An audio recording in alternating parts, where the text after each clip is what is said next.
మోసం చేసింది ఓన్లీ రీతు గారు అని మీరు అనుకుంటున్నారా? నాకెందుకు పవన్ గారు అలాగే శ్రీజ గారిది కూడా మిస్టేక్ ఉందని నాకు అనిపిస్తుంది. ఎందుకు అని అంటే, సో పవన్ గారు అయితే క్లారిటీగా ఉన్నారు, నేను రీతు గారికే సపోర్ట్ చేస్తానని చెప్పి, అలాగే శ్రీజ గారు క్లారిటీగా ఉన్నారు, నేను కళ్యాణ్ గారికి సపోర్ట్ చేస్తాను అని చెప్పి. సో ఆ విధంగా ఉన్నప్పుడు వాళ్ళకైతే ఈ ఒపీనియన్ లేదు, నేను రీతు గారిని సపోర్ట్ చేయట్లేదు అండ్ అలాగే పవన్ గారికి నేను కళ్యాణ్ గారిని సపోర్ట్ చేయట్లేదు అని చెప్పేసి. ఎక్కడైతే పవన్ గారు ఫస్ట్ వెళ్ళి కళ్యాణ్ గారు తీసేశారో అది ఖచ్చితంగా తప్పని నాకు అనిపించింది.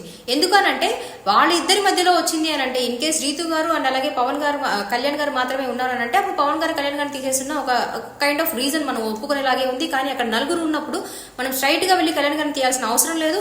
వీళ్ళిద్దరు సపోర్టింగ్ అయితే వీళ్ళు క్లారిటీగా ఉన్నారు కాబట్టి వీళ్ళు సపోర్ట్ చేయని మనుషులు ఇంకెవరు ఉన్నారు? ఇమాన్యుల్ గారు ఉన్నారు లేదా రాము గారు ఉన్నారు. సో వాళ్ళిద్దరిని ఎవరైనా కూడా తీసేసి ఉండొచ్చు. కానీ పవన్ గారు ఏం చెప్తారు అంటే, సో శ్రీజ గారిని నెక్స్ట్ ఇస్తే వెంటనే రీతు గారిని తీసేస్తారు కాబట్టి నేను కళ్యాణ్ గారిని తీసేశాను అని ఏదైతే చెప్పారో అది నాకు కంప్లీట్ గా జెన్యూన్ రీజన్ లాగా నాకు అనిపించలేదు అనమాట.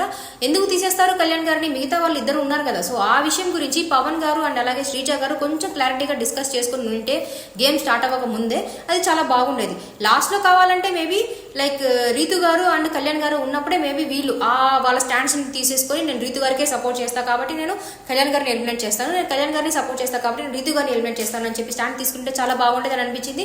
సో వీళ్ళిద్దరూ సరిగ్గా డిస్కషన్ చేసుకోకుండా అక్కడ మొత్తానికి గేమ్ అయితే లాస్ అయిపోయింది. ఎవరు అని అంటే, సో కళ్యాణ్ గారు అని నాకు అనిపించింది. ఎందుకంటే రీతు గారు నిన్న ఫేర్ ప్లే అయితే ఆడలేదు అగేన్స్ట్ ఫ్లోరా గారు. సో ఆ విషయం నేను బేస్ పెట్టుకుని ఇవాళ కళ్యాణ్ గారిని ఫస్ట్ ఆ కెప్టెన్సీ టాస్క్ నుంచి ఎలిమినేట్ చేయడం అనేది చాలా అన్యాయం చేశారు కళ్యాణ్ గారికి అని నాకు అనిపించింది. సో ఈ తప్పు చేసింది ఎవరు అని అంటే పవన్ గారు. అండ్ ఈ తప్పు ఎందుకు జరిగింది అని అంటే, సో పవన్ గారిది శ్రీజ గారు ఇద్దరు కంప్లీట్ గా బాగా డిస్కషన్ చేసుకోకుండా ఒక పాయింట్ లోకి వెళ్ళిపోవడం అండ్ పవన్ గారు బ్లైండ్ గా రీతు గారు చెప్పిన మాట వినడం. రీతు గారు ఏం చెప్తారు అని అంటే, సో ఫస్ట్ కళ్యాణ్ గారిని తీసేసేయి అని చెప్పడం. సో దానికోసం ఆయన ఆడడం ఇది కంప్లీట్ గా అయితే అన్యాయం చేసేశారు. కొంచెం కూడా ఆయన పడ్డ హార్డ్ వర్క్ గురించి వాళ్ళు ఆలోచించలేదు. సో ఈ విషయం మీద మీ ఒపీనియన్ కూడా కమెంట్స్ లో మెన్షన్ చేయండి.